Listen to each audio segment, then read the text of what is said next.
Semua video ini gue ambil cuman pakai iPhone doang. Di video ini gue bakal share beberapa tips untuk maksimalin iPhone kalian supaya hasil videonya bisa sinematik.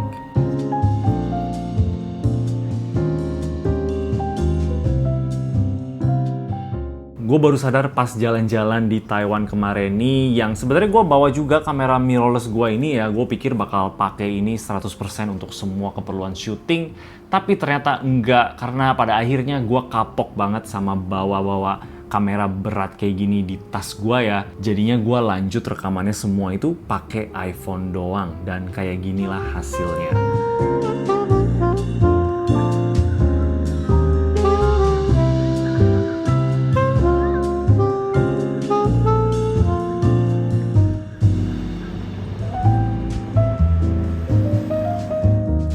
Oke, sekarang coba kita bahas secara teknikalnya dulu gimana cara dapetin hasil sinematiknya tadi. Ada faktor di hardware juga dan juga di software. Coba kita lihat di hardware dulu. Secara basic gue cuman pakai dua alat ini aja ya. Yang pertama itu ada ND filter yang cuman dijepit doang.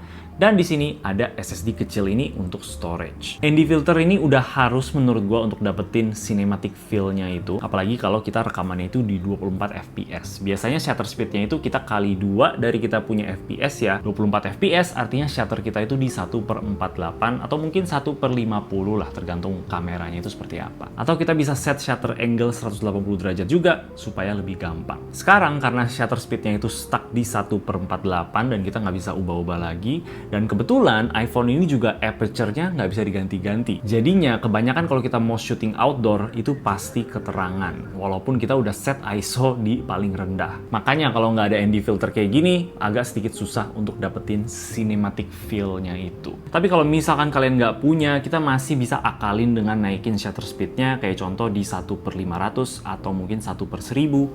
Tapi biasanya cinematic feel-nya itu bakal hilang karena sekarang gerakannya bakal agak sedikit kayak patah-patah gitu loh. Karena sama sekali nggak ada motion blur. Makanya sebuah ND filter ya menurut gue sih lumayan penting. Gue pilih yang jepitan kayak gini aja ya, karena pertama ini sangat ramah di dompet kita ya. Semua orang bisa beli. Dan kedua sebenarnya lumayan cepet juga setupnya. Tinggal dijepit gini aja dan kalau udah kelar tinggal dicabut. Memang sih kadang cahaya lain itu bisa bocor lewat lubang-lubang dari belakang sini, tapi untuk sekedar rekaman santai pas kita lagi jalan-jalan aja, dan berhubung gue udah lihat juga hasilnya itu seperti apa, menurut gue yang jepit kayak gini doang udah cukup banget. Anjay, makronya nyala ini. Fokus ke air di ND filternya. Tapi kayak jadi palsu gitu. Iya, tapi ini nggak palsu tuh. Yang kedua itu gue pakai SSD kecil ini yang gue jadiin storage untuk video-videonya.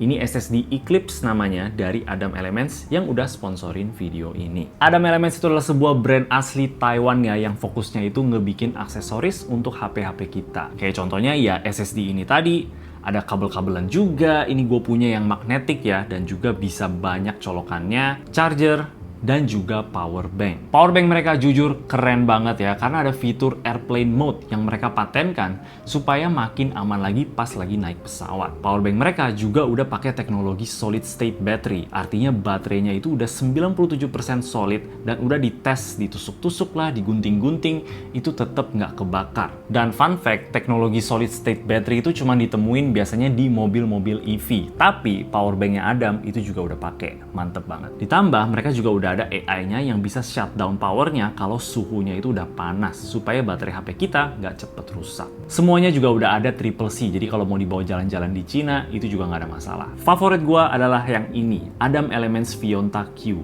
yang ukurannya kecil banget tapi udah 10.000 mAh kapasitasnya. Ada banyak pilihan warna juga supaya lebih asik. Udah ada built-in USB-C kabel juga, jadi nggak perlu ribet bawa kabel lagi. Dan kalau perlu ada ekstra USB-A dan USB-C di samping sini. Di bawah jalan-jalan ini sama sekali nggak kerasa apa-apa ya. Apalagi gua yang pakai HP-nya itu untuk rekaman terus, udah pasti butuh ngecas sesekali. Selama di Taiwan, gue juga banyak banget datangin toko-tokonya Adam Elements dan kagum banget sama katalog-katalog produknya.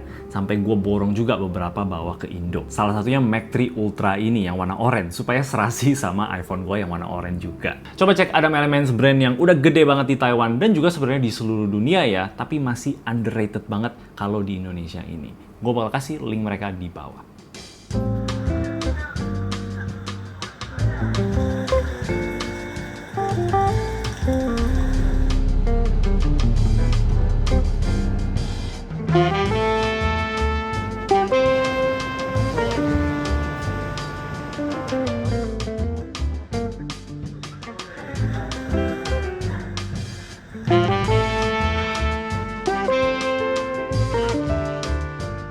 Kayak kamera mirrorless pada umumnya, kita kan butuh SD card baru kita bisa rekaman ya. Gua anggap SSD ini juga sama kayak SD card ya, buat taruh file videonya aja. Dan yang bikin keren itu adalah selain ini cuma bisa unlock pakai fingerprint kita, ini juga bisa nge-unlock iPhone kita untuk rekaman ProRes RAW karena memang butuh external storage. Size-nya ini kecil juga enak banget ya, nggak ngeganggu tangan kita kalau kita pegang HP-nya. Dibanding kalau misalkan sama SSD yang ngegantung di HP kita kayak gini, pakai yang sekecil ini tuh bener-bener jauh lebih enak. Setelah gua rekaman selesai, tinggal dicabut dan gua colok aja ini ke laptop gua untuk copy datanya. Jadi menurut gua ini adalah dua barang yang lumayan crucial ya untuk bikin iPhone kita itu jadi lebih efisien lagi kalau misalkan kita pengen pakai ini sebagai kamera video. Tapi yang seperti awal gua bilang, kita nggak bakal cuman bahas hardware aja ya. Sekarang kita masuk ke software di dalam iPhone-nya. Karena ini juga sama pentingnya. Di dalam sini kita bakal pakai aplikasi yang namanya Blackmagic Camera. Walaupun aplikasi kamera bawaan iPhone-nya itu juga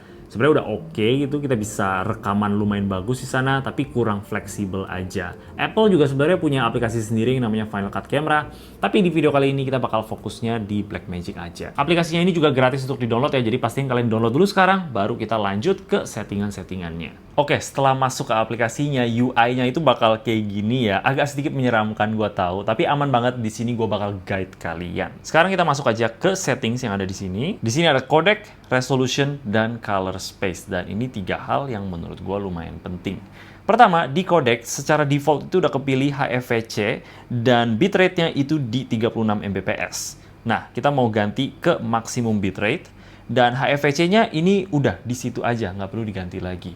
Kita bisa pilih ProRes kalau kalian misalkan mau, bahkan ProRes RAW, tapi menurut gue itu terlalu gede storage-nya ya. HEVC ini udah provide image yang clean dan storage yang nggak terlalu besar-besar banget. Jadi buat gua ini udah perfect banget. Karena kita kembali, resolution, gua sih memang pilih 4K, tapi kalian bisa pilih resolusi yang lain tergantung kalian sukanya yang mana. Bahkan bisa pilih open gate juga kalau misalkan kalian mau. Abis itu, color space ini yang paling penting, kita ganti ke Apple Lock 2. Ini yang bakal kasih kita image yang flat untuk kita color grade nanti. Nah, abis itu di bawah ada beberapa settingan lagi yang bakal ngebantu kita recordnya itu lebih enak ya. Yang pertama, enable vertical video, pastiin itu nyala. Abis itu kita masuk ke shutter measurement dan ganti ke angle supaya nanti lebih enak. Nanti gue bakal jelasin kenapa. Di bagian audio nggak usah terlalu dipikirin, di bagian monitor juga nggak usah terlalu pikirin. Pastiin aja audio meters, histogram, storage status, dan juga battery indicator itu nyala. Karena menurut gua itu bakal enak aja bisa lihat semua informasinya langsung dalam satu layar. Di bagian media ini ada Save Clips to, tulisannya in-app only, in-app photo library, dan juga files. Nah, di sini kita mau pilih yang files. Tapi sebelum itu, colok dulu SSD kita ini, Adam Elements.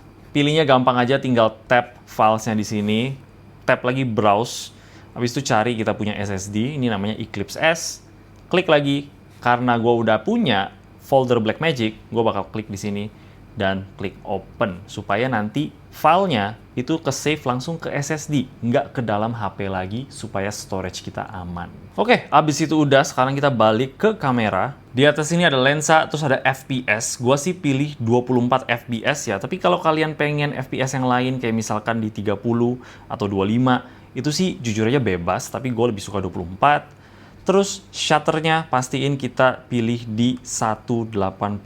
Setelah kita pilih 180, pencet tombol gembok di sini supaya kunci dia. Jadi sekarang kalau kalian ganti-ganti FPS-nya, kita nggak perlu lagi ganti-ganti shutter speed-nya karena dia udah auto 180 derajat. Di ISO, gue sih sukanya di paling rendah ya, di 100, atau kadang kita bisa push lagi ke bawah sampai 54. Tapi di 100 itu udah oke banget. Tapi ya tergantung situasinya, mungkin lagi malam atau lagi gelap ya, bisa naikin ke 400 atau mungkin ke 800 masih oke banget. Kalau di 1600 itu udah agak sedikit kurang sih gua rasa ya. Untuk white balance gua biarin di auto aja, dan untuk tint-nya juga pastiin biarin di auto. Nah, untuk di bagian bawah di sini ada stabilization. Pastiin itu di standar aja, atau mungkin kalian pengen di off juga nggak apa-apa. Cinematic ini bakal nge-crop sedikit, jadi gua kurang suka. Di standar udah paling oke.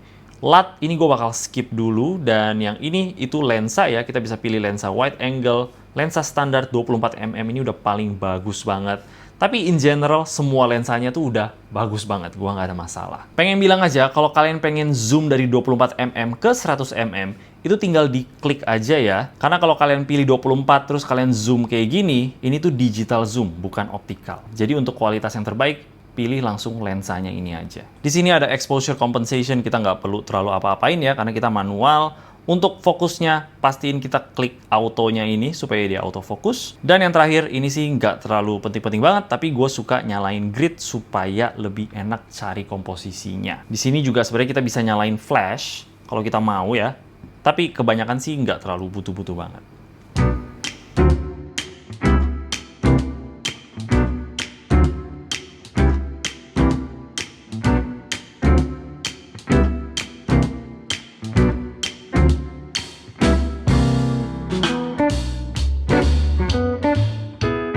Selama gue jalan-jalan, walaupun gue sebenarnya bawa kamera mirrorless gue ini ya, tapi pada akhirnya gue sama sekali nggak pakai karena lumayan berat-beratin juga, dan kayak sekitar 3 hari terakhir gitu ditawain, gue udah sama sekali nggak bawa kamera gue.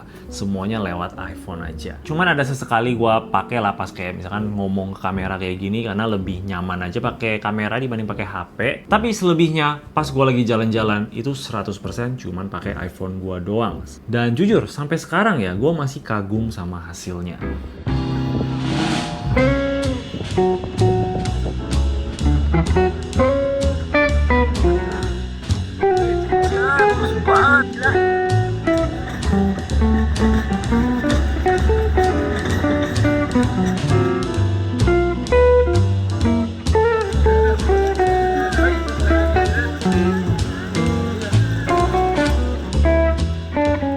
Oke, video ini nggak bakal lengkap ya tanpa kita bahas color grading, karena memang kita harus warnain lagi footage-nya iPhone ini karena kita rekamnya itu log. Kebetulan untuk semua footage-nya itu gue pakai LUT pribadi gue sendiri yang gue udah cukup puas sama hasilnya. Dan akhirnya untuk pertama kali LUT untuk iPhone ini udah available. Gue bakal kasih linknya di bawah untuk kalian tertarik. Nanti di dalam itu bakal ada 2 tipe LUT ya. Yang pertama itu namanya LUT Cinematic dan satu lagi namanya neutral. Sesuai namanya ya, yang cinematic ini untuk orang-orang yang mau satu klik langsung jadi aja, nggak perlu diedit-edit lagi. Dan yang netral ini untuk kalian yang mau utak-atik lagi videonya. Mungkin bikin jadi lebih hijau, biru, warm, atau tambahin kurangin kontras. Bebas, pokoknya ini LUT yang masih fleksibel. Semua footage Taiwan yang kalian lihat dari tadi itu diwarnain sama LUT ini ya. Kebanyakan gue pakai yang cinematic karena itu satu klik langsung jadi aja. Tapi yang neutral juga ada sesekali kalau misalkan kondisinya mungkin agak sedikit gelap, supaya shadow-nya mungkin gak terlalu kegelapan dan masih ada ruang untuk kita edit-edit lagi. Dijamin pas editing kalian tinggal masukin aja LUT-nya dan videonya jadi auto bagus. Ini juga support untuk semua platform editing ya, kayak Final Cut, Adobe Premiere, DaVinci, CapCut. Pokoknya kalau softwarenya bisa bolehin kita apply LUT, ini LUT-nya bisa dipakai. Dan sebenarnya aplikasi Blackmagic tadi itu kita bisa masukin LUT kita ke dalam supaya videonya bisa terlihat lebih enak, nggak warna abu-abu gitu ya. Jadi coba gua jelasin sebentar gimana caranya.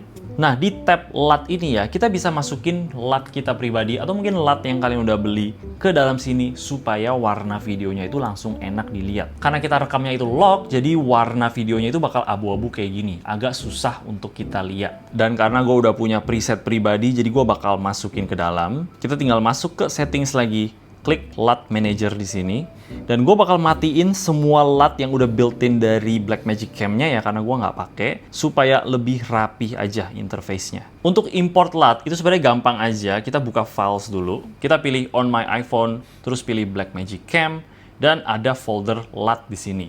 Tinggal klik aja dan copy paste LUT yang kalian pengen pakai. Seperti yang kalian bisa lihat, udah ada LUT pribadi gua di sini dan itu langsung otomatis masuk ke dalam Blackmagic-nya. Jadi sekarang kalau kita pencet LUT, karena kita udah matiin semua LUT tadi yang kita nggak pakai, sekarang cuma ada 2 doang. Nah, di sebelah kiri itu ada satu tombol yang ini ya. Kalau kita aktifin yang itu, artinya LUT-nya itu bakal langsung ke-apply ke video kita. Jadi nggak perlu diedit-edit lagi.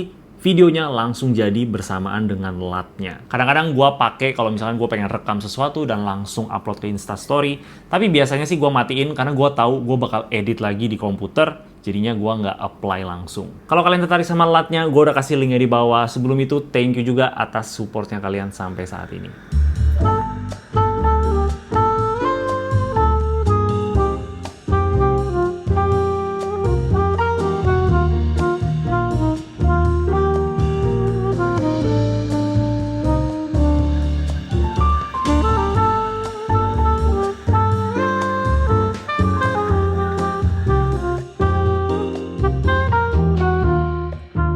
Ini bikin gue mikir kayak, apa mungkin gue nggak perlu kamera kedua ya? Mungkin ini aja udah cukup gitu. Karena sering kali gue merasa nih gue butuh kamera kedua kalau misalkan gue pengen ngomong kayak gini sekaligus kasih lihat apa yang ada di atas meja gue. Sekarang gue bisa lakuin itu pakai HP ini doang. Bikin gue ngerasa kayaknya gue nggak butuh kamera kedua. Dan udah banyak juga video YouTube yang atasnya itu cuman direkam pakai si iPhone ini doang. Dan hasilnya menurut gue udah bagus banget. Jadinya sekarang untuk orang-orang yang lagi pengen beli kamera mirrorless untuk video yang harganya mid-range gitu, mungkin sekitar di 20-an juta bersama lensa, kenapa nggak pilih iPhone aja gitu? Karena ini kita juga udah dapet semuanya, nggak perlu beli lensa lagi, udah ada 3 di sini. Tinggal tambahin aja aksesoris tadi yang kita mention, kayak ND filter sama SSD ini, dan download aplikasi Blackmagic yang gratis bahkan. Jadi selain ini bisa jadi HP, sekaligus bisa jadi kamera video yang hasilnya itu udah gokil banget. Jadi kurang lebih kayak gitulah cara rekam video sinematik pakai iPhone. Semoga ini membantu kalian yang pengen coba-coba juga. Coba tulis pendapat kalian soal footage iPhone-nya dari tadi yang kalian lihat ya, dan apakah ini bisa gantiin kamera, mungkin kamera mirrorless yang entry level gitu, dan apakah trip selanjutnya gue nggak perlu bawa-bawa kamera ini lagi, tinggal pakai ini aja udah cukup. Tulis aja komentar kalian di komen di bawah, dan kalau kalian suka sama video ini, kasih like dan juga subscribe. Thank you udah nonton, bye.